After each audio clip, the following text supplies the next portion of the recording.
હવે વાત કરીએ અન્ય સમાચારની। સુરતમાં નબીરાઓ બેફામ બન્યા છે, બેખૌફ બન્યા છે।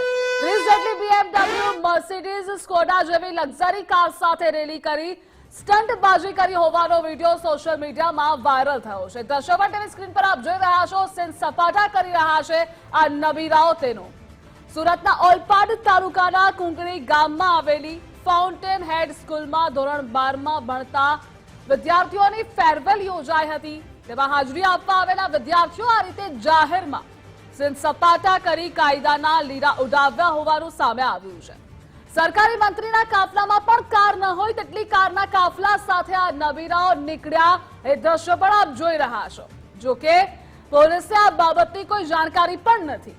બીજી તરફ આ વિડીયો વાયરલ થતા શાળાએ પણ હાથ ઊંચા કરી દીધા છે અને તેઓએ તો બસ મોકલી હતી પણ વિદ્યાર્થીઓએ કારમાં આવ્યા હોવાની વાત કરી છે। સવાલ એ છે કે વિદ્યાર્થીઓને આવા સીન સપાટા સામે પગલા શા માટે નથી લેવાતા? સ્ટંટબાજી જાહેરમાં કરી રહ્યા છે। રસ્તા ચક્કરમાં હાલ વિદ્યાર્થીઓ આવા જ સ્ટંટ કરી બીજાના જીવ જોખમમાં મૂકે છે। ધોરણ 12ની ફેરવેલ પાર્ટીમાં આવા તાઇફા કરવા કેટલા યોગ્ય? 30 લક્ઝુરિયસ કાર સાથે શહેર માથે લેનારા આ તત્વો સામે કાર્યવાહી ક્યારે થશે તે પણ સૌથી મોટો સવાલ છે। જોકે રૂપિયાનો રોફ જવાબવા માટે શું હવે કાયદાનું પાલન પણ આ નબીરાઓ નહીં કરે? વિદ્યાર્થીઓના હાથમાં કાર આપનાર માતા પિતા સામે પગલા ક્યારે લેવાશે તે પણ સવાલ છે। જોકે જો કોઈ મોટો અકસ્માત થઈ જાત તો જવાબદાર કોણ તે પણ અહીં સવાલ થઈ રહ્યો છે।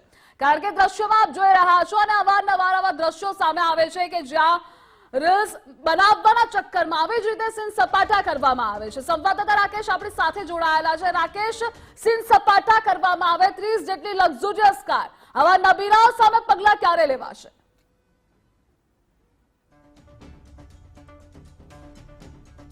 લસકાણા હિટ એન્ડ રનની ઘટના હજી સમી નથી અને ત્યાં બીજી તરફ નબીરાઓને રીલ બનાવવાનું ઘેલું છે તે લાગ્યું છે। રીલ બનાવવાના ચક્કરમાં આ નબીરાઓ છે તે તાઇફા અને સીન સપાટા કરતા જોવા મળી રહ્યા છે। સુરતના ઓલપાડ ખાતે આવેલી જે ફાઉન્ટેન હેડ સ્કૂલના ધોરણ 12ના વિદ્યાર્થીઓનો ફેરવેલ યોજવામાં આવ્યો હતો અને આ ફેરવેલની અંદર જે વિદ્યાર્થીઓનું એક મોટું સમૂહ છે તે સમૂહ દ્વારા મર્સિડીઝ લક્ઝરિયસ કારનો કાફલો લઈ અને સીન સપાટા કરવામાં આવ્યા હતા। ખાસ કરીને મર્સિડીઝ અને લક્ઝરિયસ જેવી કારો લઈ અને આ જે વિદ્યાર્થીઓ દ્વારા મોટા સીન સપાટા કરાયા હતા। જે રીતે ફિલ્મોની અંદર આવા દ્રશ્યો જોવા મળે છે તે દ્રશ્યો આ વાયરલ થયેલા વિડીયોની અંદર જોવા મળ્યા છે।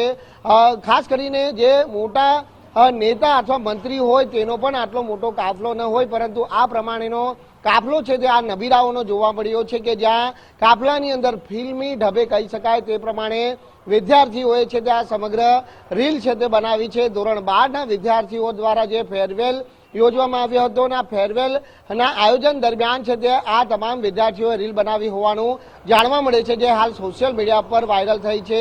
મહત્વની વાત છે કે રીલ બનાવવાના ચક્કરમાં અકસ્માતોની ઘટના પણ ભૂતકાળમાં બની ચૂકી છે, પરંતુ સુધરે તે બીજાની કહેવત આવા નબીરાઓને લાગુ પડી રહી છે। તંત્ર પણ આ બાબતથી કઈ રીતે અંજાણ હોઈ શકે? કારણ કે જો આટલો મોટો જો લક્ઝરિયસ કારનો કાફલો નીકળે અને એમાં પણ ફિલ્મી ઢબે જો હરકતો કરવામાં આવે તો ટ્રાફિક પોલીસ શું કરી રહી છે તેની સામે ચોક્કસથી સવાલ અહીં ઉપસ્થિત થઈ રહ્યા છે। સ્થાનિક પોલીસ સામે પણ સવાલ ઉભા થઈ રહ્યા છે કે આ પ્રકારની જો ઘટના બને, આ પ્રકારના વિડીયો વાયરલ થાય તો શા માટે પોલીસ તરફથી પણ છે તે મૌન સેવામાં આવી રહ્યું છે તે પણ એક મોટો સવાલ થઈ રહ્યો છે। માત્ર ઘટના બને ત્યારે જ કાર્યવાહીના ધમપછાડા કરવામાં આવે છે, પરંતુ જો શરૂઆતના ધોરણેથી જ કાર્યવાહી કરી અને એક દાખલો બેસાડવામાં આવે તો બનતી અકસ્માતની ઘટનાઓને પણ અટકાવી શકાય છે। પરંતુ ક્યાંક પોલીસ જાણે આ સમગ્ર બાબતને લઈ તમાશો જોતી હોય તે પ્રમાણેની જે વાસ્તવિક પરિસ્થિતિ છે તે હાલ જોવા મળી રહી છે।